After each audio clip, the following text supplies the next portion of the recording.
បាទចាប់ពីម៉ោង12ថ្ងៃទី27ខែ12ឆ្នាំ2025សង្គ្រាមចប់មិនចប់ទេថាมันលឺសូរមិនលឺអីចាប់ទុកថាពេលផ្អាក72ម៉ោងសិននៅយ៉ាងទៅមុខទៀតយ៉ាងណាក៏មិនដឹងដែរបងប្អូនយើងចាំអត់មើលមិនចង់ឲ្យមានកើតឡើងទេខានមានពេលទៅរកស៊ីរកចុកអីទេបងប្អូនត្រូវមានមុខរបរអីក៏ដាច់អត់មានមុខរបរខ្ញុំអ្នកលក់ពងទាទៅក៏ខានលក់ខានដាក់ម៉ួយចាល់ពេញណាកន្លែងបងប្អូនជួយមើលទៅសូមបងប្អូននៅប្រទេសក្រៅនៅអាមេរិកអូស្ត្រាលីជប៉ុនកូរ៉េបារាំងអាល្លឺម៉ង់ស៊ុយអែតអង់គ្លេសប្រទេសកាណាដាឥណ្ឌូនេស៊ីអាមេរិកសូមជួយខ្មែរយើងផងកំពុងតែយ៉ាប់ហើយសពថ្ងៃសង្គ្រាមទឹកឈប់ម៉ោង12នេះឯងសូមបងប្អូនជួយផង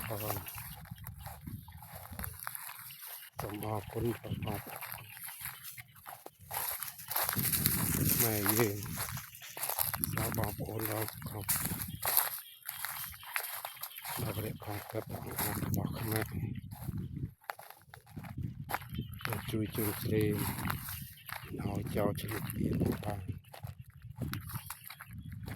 សូមអរគុណប្រជាជនកម្ពុជាដែលបានជួយដល់ជនភៀសសឹកឬបាយទឹកនំចំណីសូមអរគុណណាស់បងប្អូនយើងសង្គ្រាមបានស្ងាត់ហើយដូចធូរកម្លាំងចិត្តតែថ្ងៃនេះមិនលក់បោះមិនហើយទេជារឿយគឺ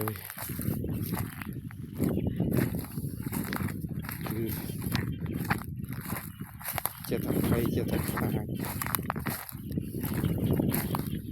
មិនដឹងថាវាចប់ស្មានណាអត់មកទៅដល់ស្វាយទៀតមកប្រហែលនេះមក9មក10ខ្ញុំក៏មិនដឹងដែរមិនច្បាស់ដែរតែទៅមកដល់ស្វាយក្រាបចប់ក៏អស់ដែរបងជួយគ្នាផងមិនជាពិសេសជួយបងប្អូន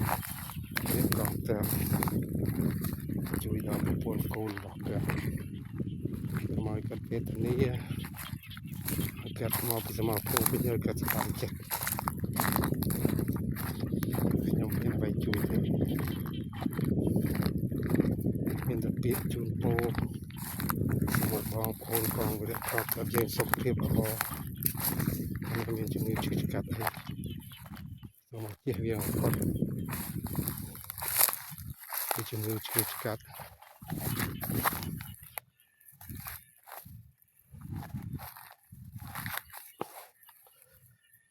បងប្អូនកងទ័ពយើងរួមទាំងដោះមានគ្រោះថ្នាក់អីសូមឲ្យឆាប់ជីក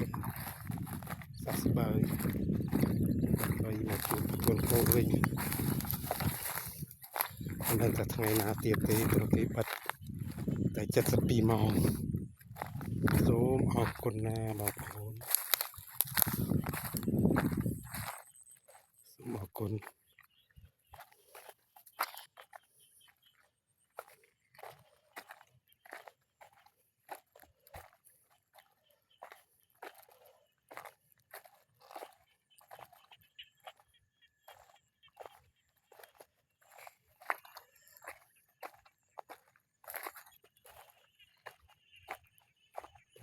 ថ្ងៃនេះ